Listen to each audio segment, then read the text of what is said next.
These poor speakers don't really know what they're letting themselves in for. I have tried to explain, but I haven't really given them much of an explanation. Essentially, what we're going to try and do is, let's call it a game show, for want of a better phrase. We're going to talk about various topics related to the games industry, and basically try and work out whether we think they're here to stay, and therefore they're trends, or if they are instead fly-by-nights, and therefore we'll use the word fad. Just trying to find the projector. 2 seconds. That's the trouble with no handover time. I like to keep everyone in the room, but it does have its downside when you're going to use your own PC. PowerPoint, where are you? Now, I've also put in a few special effects. Well, okay. Really crudely recorded sounds of me saying unusual things. So let's see if the sounds work.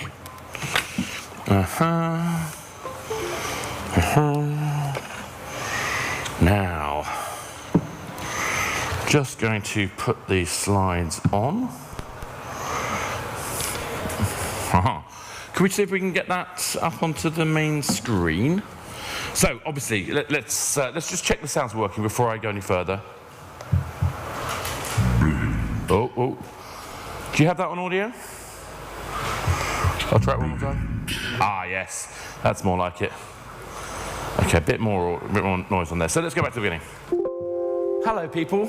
Hi, Oscar. How are you doing? Doing well, thank you. Good. We have beer. If you want a beer, have a beer, Julie. Joanna, sorry.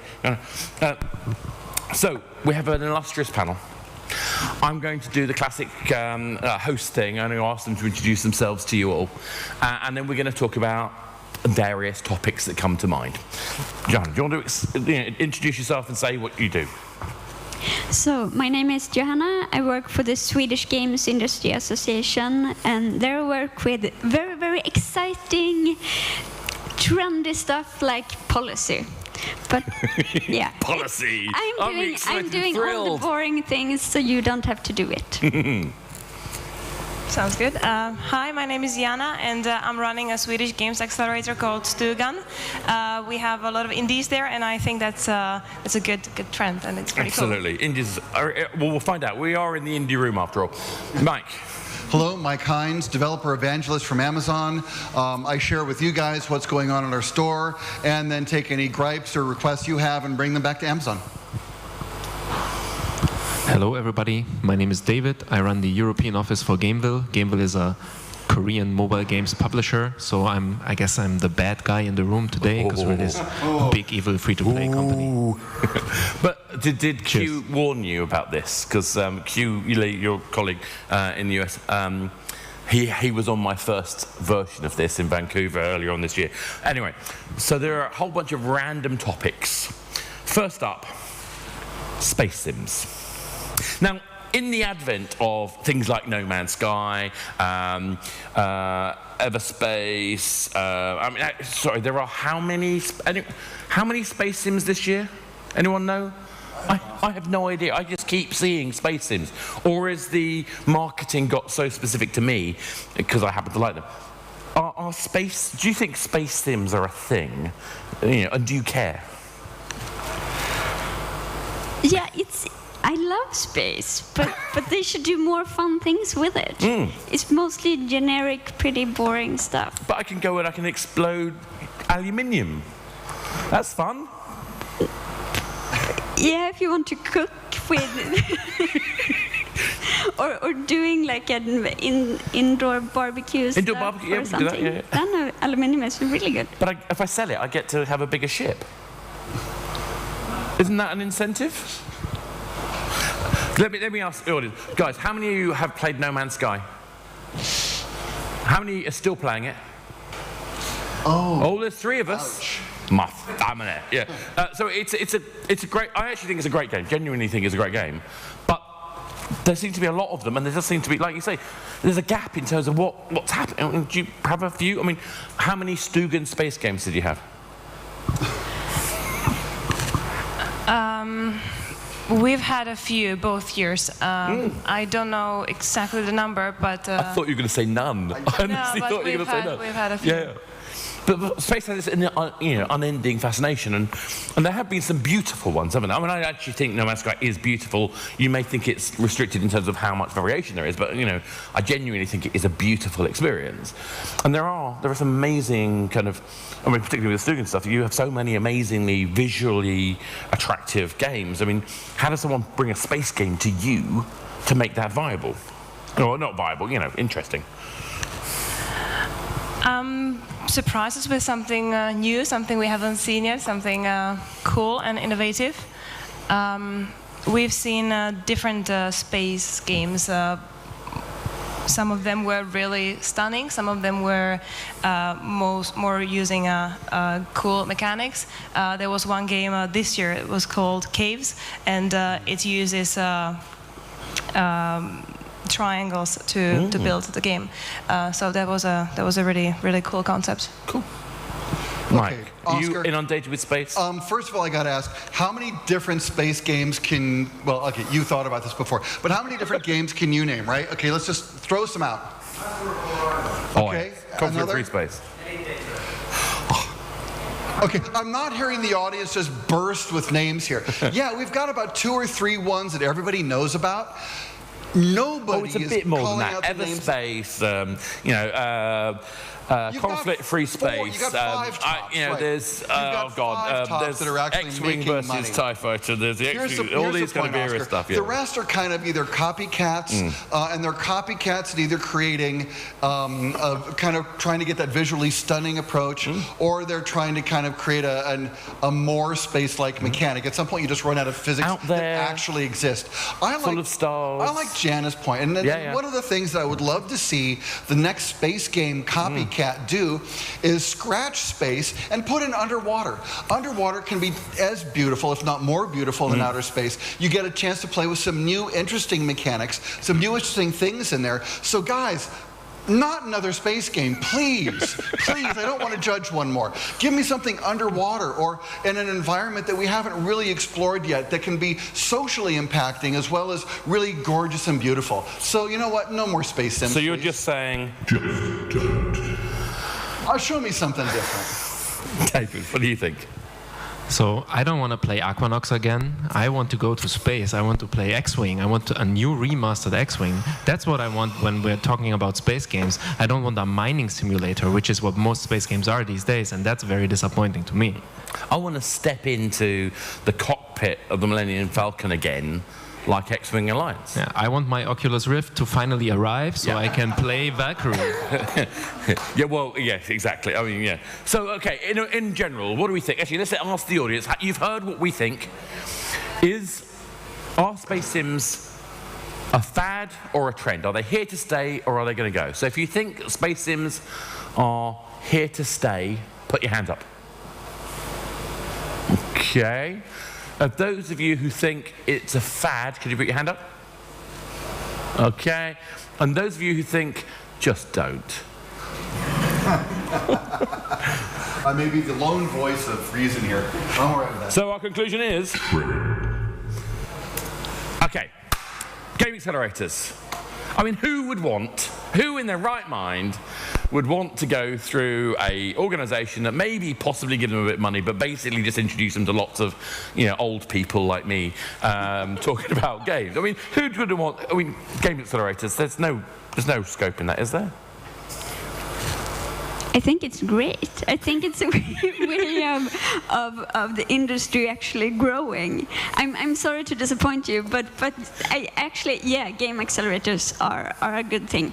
Maybe you shouldn't be there to think that this is how you would raise all the big money, but I think it's a good way to learn.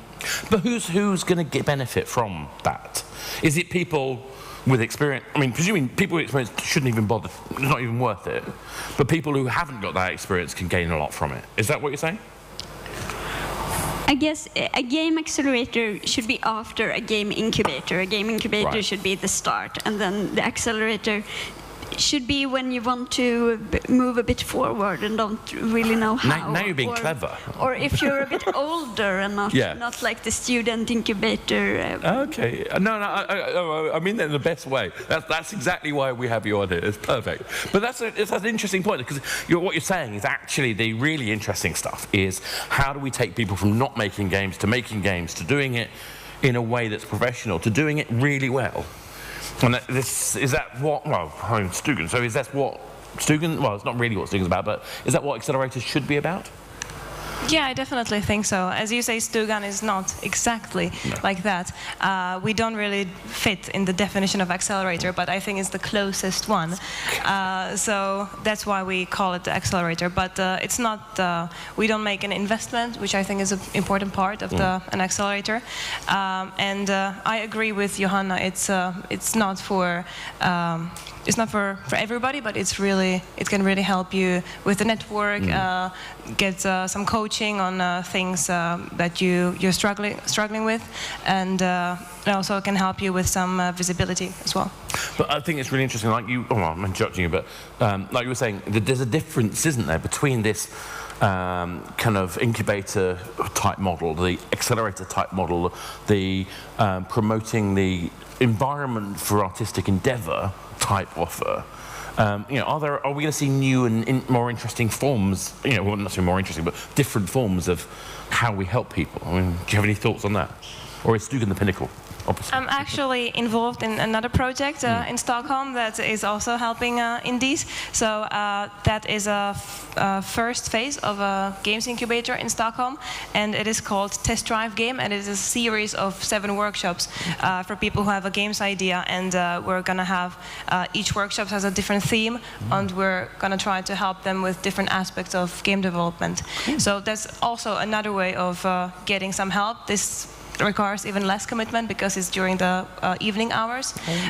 So that's one way. I think there is you can find different things in the world. Cool. I hope. Mike. First thing, full disclosure, I am a mentor for game founders in Estonia and Kuala Lumpur. Second thing, Oscar, how much do you get paid for being a mentor? I get paid loads, all of nothing. Yeah, I get it twice as much nothing as you get, actually. Oh, well, that's I get a lot of thanks. You're worth it, though. The thanks is well worth it. We've heard a lot of presentations today, or at least I did, about publishers and landing a publisher, and they don't want to see your game until it's late beta, and they want to see monetization mechanics that are already well put together. If they like your game concept, but they don't like something, they're going to ask you to go back to the game design phase and redo all your work. Seriously. A game accelerator fills a really good niche, is where you may have an amazing game concept, but you've got some holes in your team. And they bring in mentors like me and Oscar, and they try to help fill those holes you have in your team, so that when you do decide to approach a publisher, and good mentors, good game accelerators bring publishers by, and they create games that are ready to be presented to those publishers. So you're a lot more likely to get a lot better publisher deal with ultimately less work in the end. They're typically, you go and relocate somewhere for 3 or 6 months, and you do a serious deep dive, intensive, basically boot camp for your game. The outcome is a much stronger game, much more likely to attract publishers. I think this probably isn't enough of a trend. I would like to see this be more of a trend before people go out and try to land publishers. I don't have a more please. I need to do more please as an option. David, so obviously you no longer have to go searching for any companies anymore. You just go to an accelerator. It's easy. I wish there was a good one in Germany. I'm not aware of any really outstanding ones in Germany. Sure, actually, I don't know, yeah. So we're lacking that, and I wish it would exist, because I think it's important for people to expose themselves to the wisdom of the elderly. And it's also...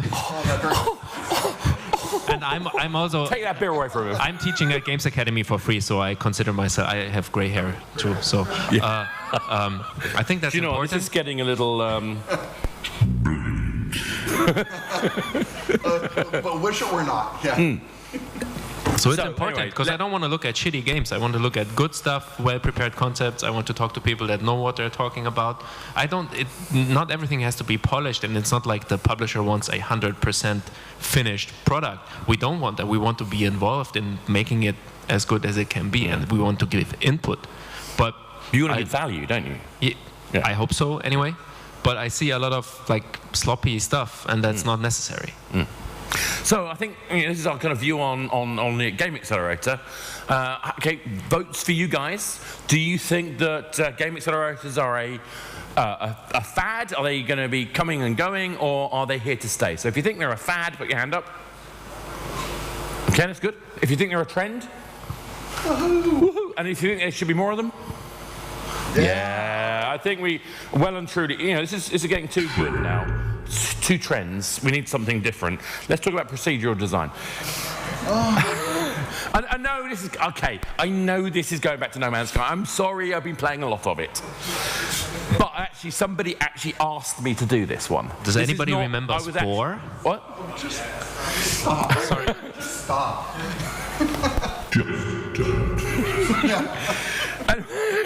So, I was actually asked to do this one. So, procedural design. So, the question is an internal question, and I don't think we've ever solved it. Is it better, particularly in a free-to-play world, for your content to be made automatically or to be handcrafted by an artist? When you consider that games, basically, we're looking for people to play our games for hundreds of days, how can we make content by hand successfully and cost effectively? Surely we have to turn it all into procedural. Johanna, what do you think? So I actually have an education in game graphic design, so I guess I have to say no to the procedural design. I also completely hate open world games because I'm always going lost. It's my true love. My true love of game design. But okay, but your argument, I presume, I'm speaking for you here, I'm presuming because you want to have like perfect pixel level quality, don't you? But is that really needed? And can you not create that by creating template elements that allow, surely smart design, smart procedural design can overcome a lot of those issues anyway. Maybe not infinite gigaflops or whatever it is of worlds that they have in No Man's Sky, but maybe, enough to be able to do days and days of content. No, but of course, it's a great game or it's a great way to make a lot of content fast, and especially if you do it especially if you know what you're doing and doing it in the right way. I don't think it's a solution to hire less graphic designers. I think it's more to maybe to create new things and different types of worlds. Or maybe make it so that the worlds that you can create can be reused more effectively. Hopefully. Yeah. One of the things that I always think about is Last of Us. The number of corridors that were beautiful, utterly beautiful, and I walked past. Never actually spent any time in that space at all. And I just think that's what a waste. Somebody spent months getting the lighting right. Just the lighting. And yet, a tenth of a second possibly of looking at it. But there's also a lot of games that you play just because they are super beautiful. Like, I don't know, I don't think BioShock would ever be a hit if it wasn't for the art design and the environment, and so it's... Damn it, I can't argue that one. Dana, what do you think? I don't know, really. It depends on the size of your game, obviously. If it's worth it, making the code to generate it automatically, or if you... I really like when a game is beautiful and it's unique, and it's not like you're not looking at the same thing all over. So I've had so many beautifully different worlds. I've got one at the moment. I'm on a No Man's Sky where the islands look, the land looks like mushroom shapes, and the one previously had these incredible kind of like tubes, rock-based tubes, and it looked amazing. It looked alien. I felt like I was in a new world. So it can be beautiful, procedural, can't it? I'm not convincing you, am I? Mike, go on. Burn my dreams. Why did you even, why this, Oscar? Okay, procedural design. Oh, absolutely not. Great, you go ahead and hand design an endless runner. Temple Run, every pixel placed by hand. Seriously? Okay, well then, maybe only procedural design. Wonderful, do Monument Valley procedurally, please. Seriously, it depends on the game you want to do. And you even left out a third option, which is maybe not procedural, maybe not graphic artists, but how about community content? Look at Minecraft and the amount of content that's being generated by users. I'm not doing this. So as a representative of a Korean company, I believe that it's very good if players can be kept busy and they can spend a long time in your game. But I also believe in the power of the grind and the level up. And so we handcraft our games and increase the level cap all the time by putting in a new number in the spreadsheet. And that's a very good way of keeping the players busy. That's all it takes. Design solves. I think it's all about the grind. You just have to put in the time to level up. Just put in the time. So with that in mind, and the various views on the panel, like just don't, do we think that procedural design is here to stay, or should we just don't? Hands up if you think it's here to stay. How many think it just shouldn't be done?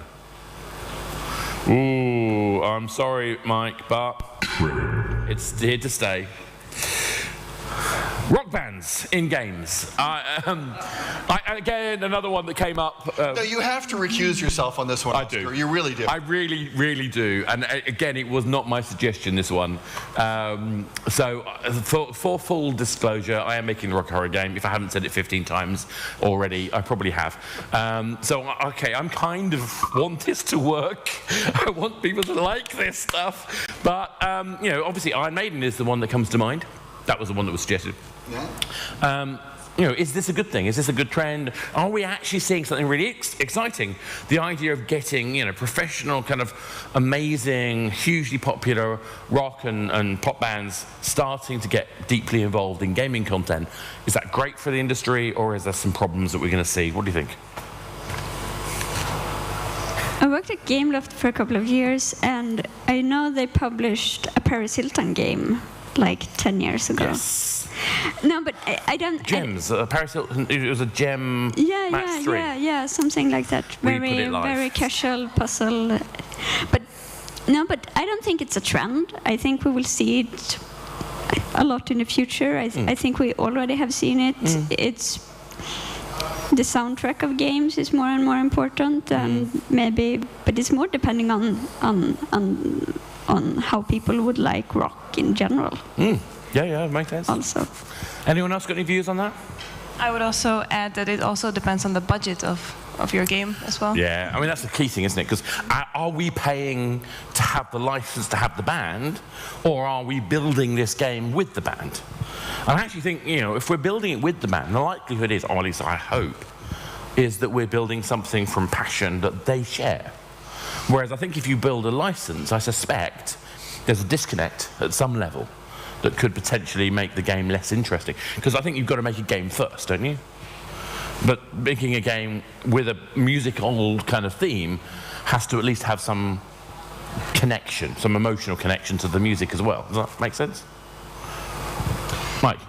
It may not be always a huge trend, but it will always be a small trend, because music will never cease to be an important part of our lives. Bands play that music, and there will always be really creative and genius developers who go out and find a new way of helping us interact with the particular 2 or 3 touch points of those bands that play the music that's important to us.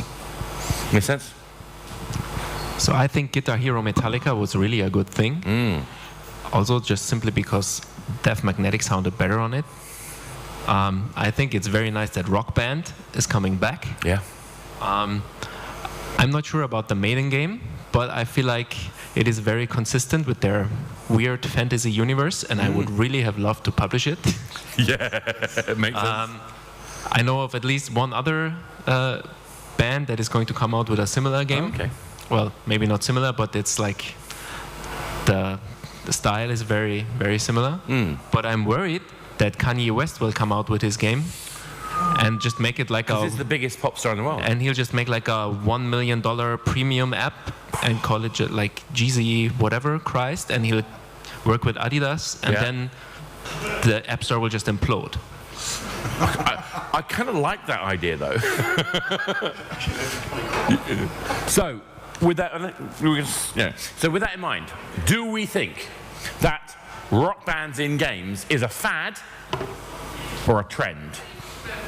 If you think it's a fad, please put your hand up now. And those of you who think it's a trend, do you know what? I think we have our first fad. But I think I'll take that though. I'll take that because that means it's going to keep popping back again. Anyway, with games like 6 out there, and it seems to have been a kind of crazy phenomenon from what I've seen. A lot of my friends, even my taxi driver, who on the way to the airport today was telling me, not today, when I came in on Sunday, was talking about him and his kids playing 6. I find that he never talks about games. He doesn't play games, but these balanced games. Do we think balanced games is a new thing? Is that a new genre? Is that a new experience? I hope. Do you know the game 6? Are you familiar with it? I'll describe it for you, just to be sure. So basically, you have a hexagon, and you have Tetris-like blocks, and you explode the blocks, and the idea is to keep the hexagon on the pillar. So it's a kind of one-touch game kind of experience. Does this sound like something that would just immediately make you go bananas and amazed, or is it just like a nice little kind of clever exercise? No, but I think the puzzle genre in general is really here to stay, and I also think there is actually a trend of new puzzle games like post Candy Crush.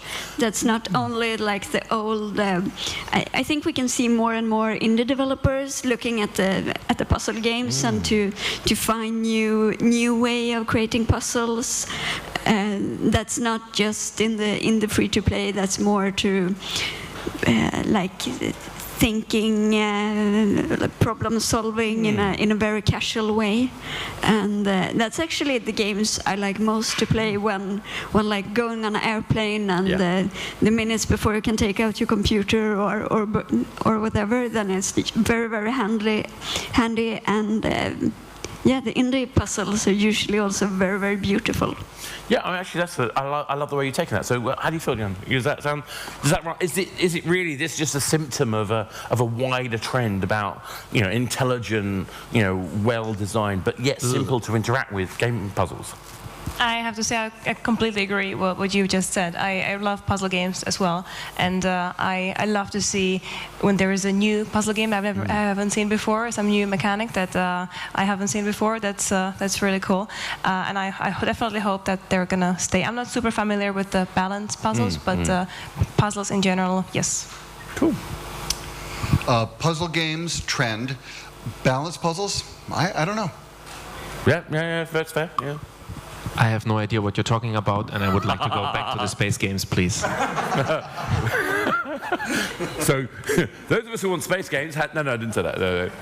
Okay, I'm gonna go with Johanna's interpretation of this. The innovative puzzles, new puzzle types, post Candy Crush era. I like that. So I want to quote that somewhere. I'm going to write an article. The post Candy Crush era of puzzles. Is that a fad or a trend? Those of us who think it's a fad, put your hand up, please. Okay. Space fans that we are. Those of us who think it's a trend. I think that's carried. It is a virtual reality. I had to do it. Come on. Well, I'm pretty sure my attorneys are going to forbid me from actually answering this question. So clearly, there's a lot of people making virtual reality games.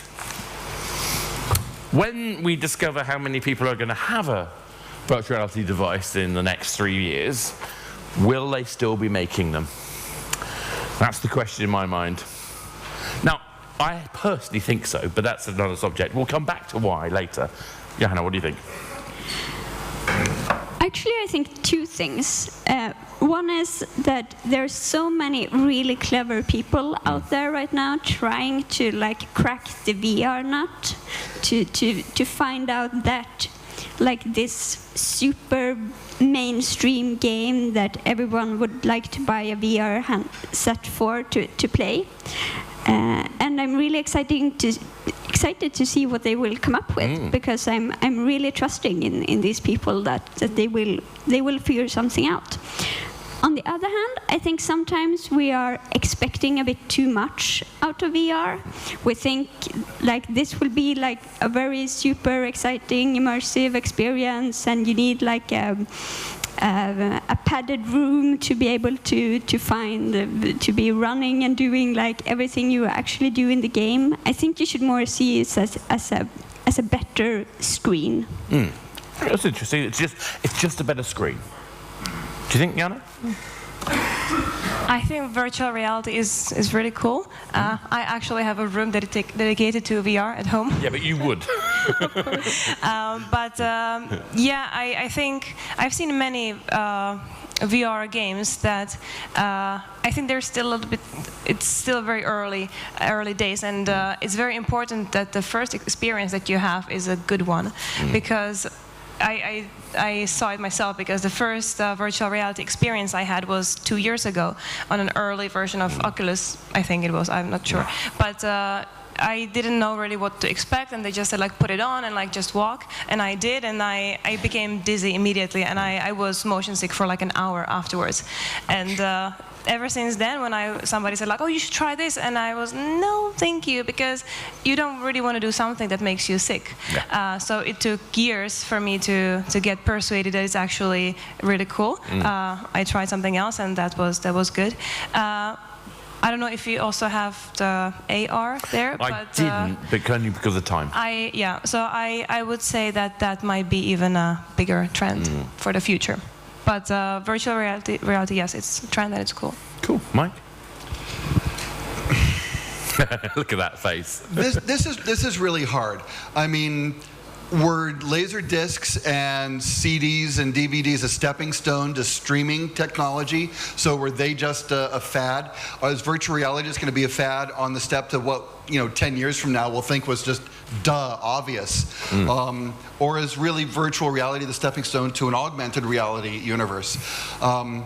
Something's going to change, and if I knew what or when, I'd probably have a different line of business.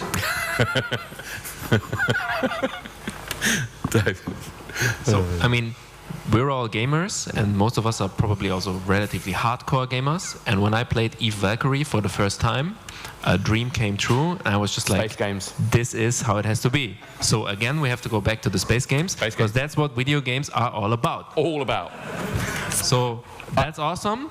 I entirely agree, because that's exactly the go-to game that converted me. But then, how long can you keep that up, and how long can you shut yourself off from the world?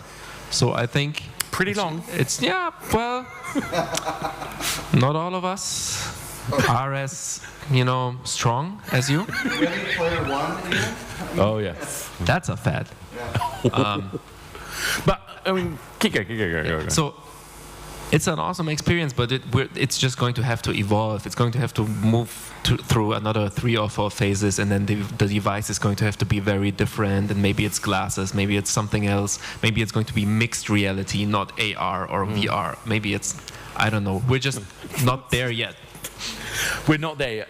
And that's my kind of view as well. I think, though, there's something like Eve Valkyrie, like you said, that was the one that really kind of, when I first played it, and I've played others since that absolutely reinforced it. And I think the magic thing for me was realization that actually it's a bit like Tesla cars. Right now, we're in the only people who can get it are really the people who are willing to spend lots of money on the kind of really elite sports version.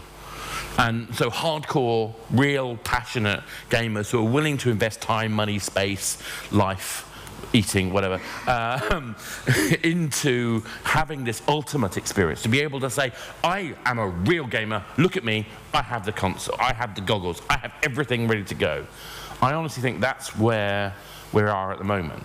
And if there's enough momentum from that hardcore audience within 3 years, we'll see the next devices that will generate a more mass market audience, the mid-range, as I like to think of it, the mid-range Tesla equivalent. But maybe it's a bit further out before we get the consumer Tesla equivalent. So that's kind of where I am on it. Let's ask these guys. Do you think virtual reality is a fad or a trend? Hands up if you think it's a trend. Hands up if you think it's a fad. I think we have our answer. Interesting. So, I'm going to go for one more very quickly. I'm not going to go for that one, I'm going to go for that one.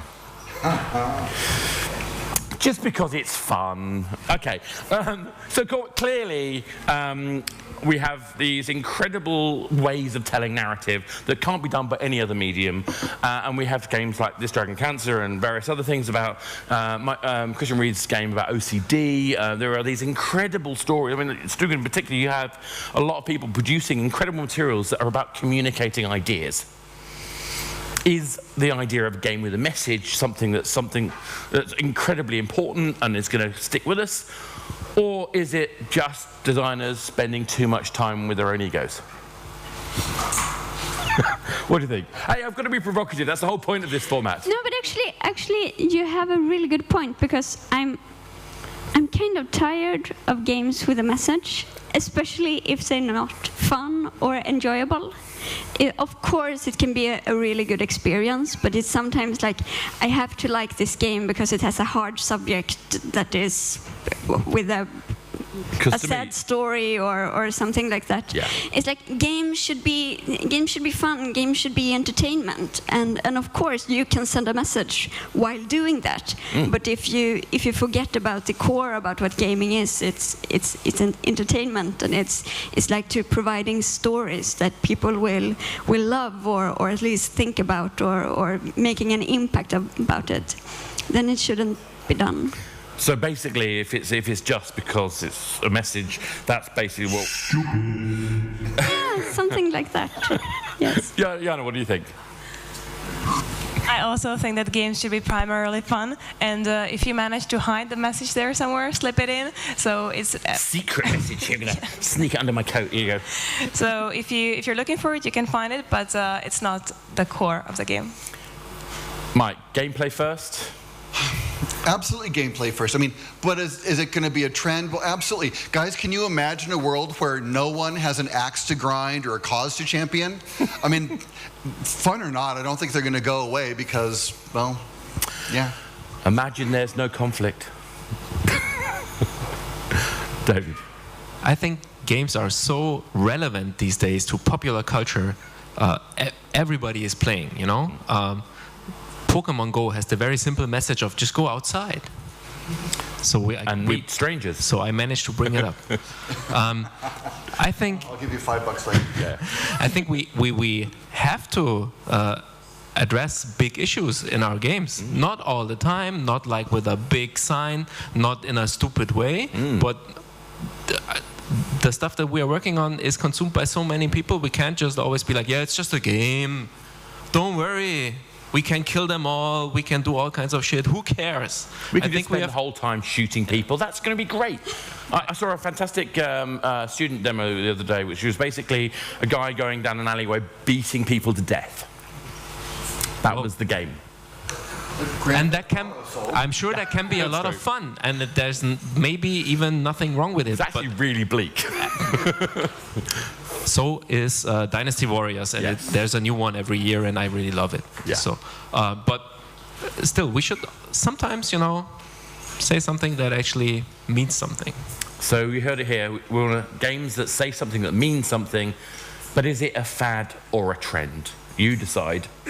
If you think this idea of games with a message is a fad, please put your hand up now. If you think that games with a message is a trend, please put your hand up now. Oh, we have our winner there. Okay. Thank you very much. And on that note, now we have solved the world's problems through games and the messages that we can communicate with our wonderful medium. I have to thank this panel for their brilliant participation, and hope you enjoyed the beers. Thanks very much, guys. Thank you.